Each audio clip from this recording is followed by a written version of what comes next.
Bodies are found all the time. Often this occurs under mysterious circumstances, usually as the result of murder or suicide. But every so often a case comes along that is so bizarre that it defies explanation. Such a case began on a bright sunny day on August 20th, 1966. When 18-year-old Jorge da Costa Alves was out flying a kite with his friends on a hill near Niterói, Rio de Janeiro. That was when he stumbled across a pair of dead bodies on Vintém Hill. Back then, Brazil was in a period of political turmoil.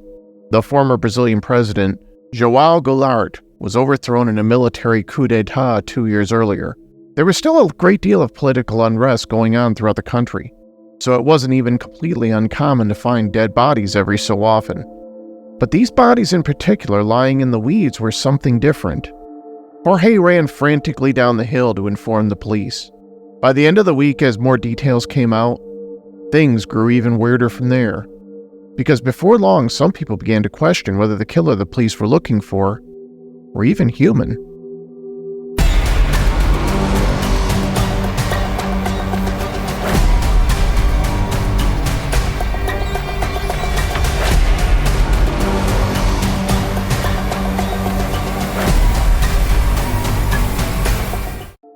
By the time police were notified about the two dead bodies, it was already getting dark.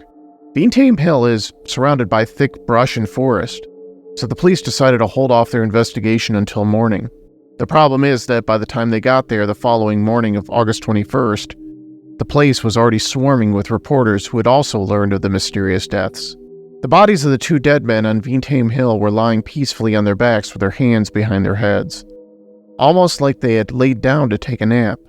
Both dead men wore formal suits and raincoats on top of those. Nearby lay an empty water bottle, some towels, and a little bit of cash. Most curiously of all, though, were the two masks that were lying near the bodies. Each of these was about the size of a pair of sunglasses, but they were both made out of solid lead.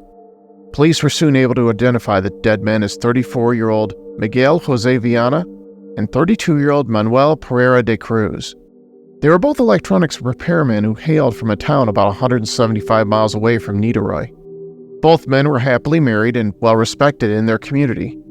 On the surface, they seemed to be living fairly normal lives, which made it all the more peculiar when it was learned that on August 17th, just 3 days before their bodies were discovered, Pereira de Cruz and Viana told their families that they needed to go to Sao Paulo to buy equipment and a used car. But that's not what they did. Instead, they boarded a bus for Niterói. They took some money with them, somewhere between 2 and 3 million cruzeiros, roughly the equivalent of a few thousand US. What's odd about that is, when the bodies were found, only about 161,000 cruzeiros remained. No one knows where the rest of the money went. A friend named Elcio Gomez dropped the two men off at the bus station. Their bus arrived in Niterói around 2 p.m., after which Pereira de Cruz and Viana made several stops. Their first was to an electronics store, which on the surface at least checks out with the story they told their families, although the men didn't buy anything in the store and didn't even speak to the sales clerk there. After leaving the store, it began to rain, so the two men stopped at a clothing store and bought a pair of matching raincoats. The clerk remembered the men because they left in such a hurry they didn't bother to put on their raincoats before rushing out into the downpour. So the pair never bought any electronics as they said they would do, and they never bought a used car on this trip either. The next time the two men were seen was at a bar in the same neighborhood as the clothing store. The bartender noticed that Miguel Viana seemed nervous. He kept checking his watch and he appeared to be in a massive hurry. He ordered a bottle of mineral water. He also kept a receipt, which might seem like a minor detail, but Brazil has a recycling policy where you can return your empty bottles for a deposit, so it seems possible that Viana and Pereira de Cruz planned on returning the bottle later. After that, no one actually recalls seeing the pair leave the bar, or if they met someone there. The next time they were seen was sometime around 5 p.m. when they were spotted at the foot of Vintém Hill getting out of a jeep driven by someone with blonde hair. The witness recalled that they saw 2 other men in the car as well, although he couldn't see any of them clearly enough to identify them. After that, the next time anyone saw Pereira de Cruz or Viana, they were dead. Considering how much money the men had on them, robbery would seem to be an obvious motive for murder.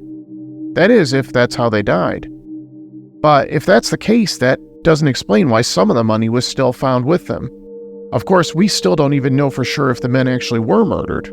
we really don't know how they died at all. There were no injuries on either body, no cuts or bruises or other signs of violence. There weren't even any signs of animal predation. Some people have suspected the men died as part of a suicide pact, perhaps after swallowing some poison. But we will never know that either, because one major problem in the investigation is the bodies had laid out in the hot sun so long that their internal organs had decayed too much for an accurate toxicology report. Police did find 3 pages of handwritten notes on their bodies, although they don't actually sound like any sort of suicide note. Rather, the first page contained a list of electronics parts numbers, along with some mathematical formulas. The next page was more telling, though. That page contained a list of instructions stating that the men should take some undescribed tablets at scheduled intervals over the next several days, in the morning, before bedtime, and after meals. Whatever it was the men were taking, it mentioned that the last dose would be taken at bedtime the night before they headed to Niteroi. The third page of notes contained another set of instructions. This note read, 16:30, be at agreed place. 18:30, swallow capsules. After effect, protect metals. Wait for mask signal. The strange way that last note is written isn't some translation issue either. It was just as confusing in Portuguese as well. The phrase, protect metals, wait for mask signal, doesn't make sense in either Portuguese or English. The most we can assume is that this might have been some sort of shorthand that would have been understood by the 2 men. Perhaps the most curious clue found near the men's bodies were the masks. These were both made of solid lead and were about the size of typical sunglasses. They were apparently homemade and had been cut from pieces of scrap metal. Lead is often used to shield from radiation, but these were too small to offer any sort of real protection. They also would have made it impossible for the wearers to see anything. Even stranger still, this apparently wasn't the first time something like this had ever occurred. Police did some digging and learned that 4 years earlier, another electronics technician named Hermes had been found dead on a different hill about 176 miles away. He too had a lead mask with him. In that case, it was concluded that the man went up the hill and took some sort of drug, because he was convinced it would allow him to pick up radio and TV signals with his mind. If that were just some isolated incident, then the police could have chalked it all up to being the work of a delusional mind. But now there were 2 more bodies with very similar clues left behind. It turns out there may have been one other witness who spoke to Miguel and Manuel before their mysterious deaths. According to some reports, after their friend Elcio Gomez dropped them off at the bus station, they happened to run into Miguel's niece. When they told her they were headed to Niteroi to buy a used car, the niece was skeptical of their story. She asked them why on earth would they be traveling 200 miles away just to purchase a car. That was when Miguel broke down and admitted that they weren't really going there to buy a car. He told her that he couldn't explain everything right now, but when he got back, he promised to tell her all about it. What he did say to her was that they were on an important mission, and that if they were successful, they might be able to unlock the secrets of scientific spiritism. Spiritism is the widespread belief that the spirits of the dead live on in a different dimensional realm, and that it's possible for the living to traverse that veil and make contact with them. This belief is actually hugely popular in Brazil. In fact, it's the 3rd most popular religion in the country. This religious movement was founded by a 19th century French author named Hippolyte Leo Denizard Revel, who went by the pen name Allan Kardec. Throughout the 1800s, spiritualism was huge throughout Europe and the Americas. Spiritism was an offshoot of the spiritualist movement that, at least according to Kardec, had more of a scientific basis behind it. Like a lot of people who had gotten involved in spiritualism, Kardec was disappointed by the number of fraudsters and hoaxes he encountered. But at the same time, there were a few rare occasions where he claimed to have experienced phenomena that he couldn't easily explain. Since Kardec was a scientist and a medical doctor, he created an experiment to test some of these spiritualist mediums. He compiled a list of over 1,000 questions that ran the gamut about the spiritual realm, the meaning of life, and the creation of the universe. Then he presented a set of these questions to 10 different mediums throughout Europe. These were all people who claimed that they could communicate with spirits.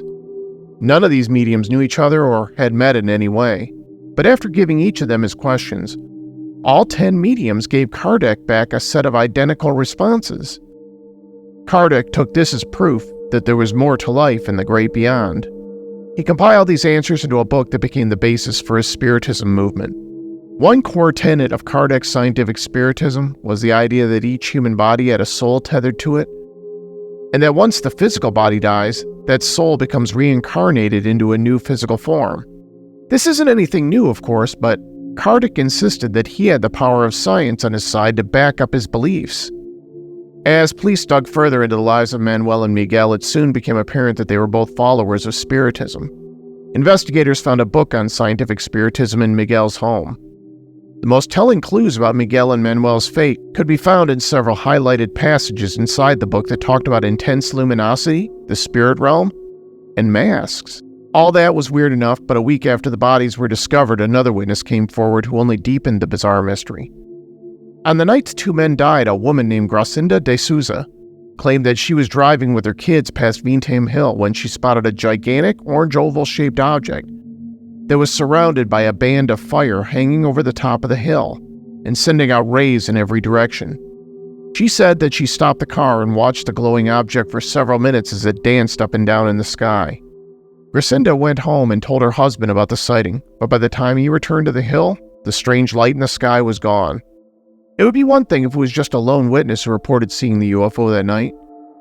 But after the woman's story made its way into the newspapers, several other witnesses came forward to corroborate Gracinda's story. A bunch of people came forward saying they too had seen the strange lights in the sky the night Manuel and Miguel died. Police questioned Miguel's widow further, and she informed them that if they wanted to know more about what happened, then they should talk to their friend Elcio Gomez. He was the man who dropped them off at the bus depot, and it turns out he did have more to tell. Elcio admitted to police that he, Miguel, and Manuel were all part of a secret society of scientific spiritists. He also claimed that practically every electronic specialist in the city was a member of this group. Elcio was a little vague on some of the activities this group was up to, but one thing he did admit to was that Miguel and Manuel were conducting experiments to contact beings on Mars. Spiritists not only believe in life on other planets, but they also believe that these creatures have souls. So by that logic, if these Martian souls live on in the same way they believe our human souls did, then it stood to reason for members of the group to think that there might be a scientific method for contacting them. One time, Manuel built a device in his garden that he claimed could communicate with these Martian spirits. Although the first time he attempted to use the device, it exploded. After the smoke cleared, Manuel noticed a strange powder had been sprinkled throughout the garden, which to his mind was a sure sign that an alien spirit had visited him.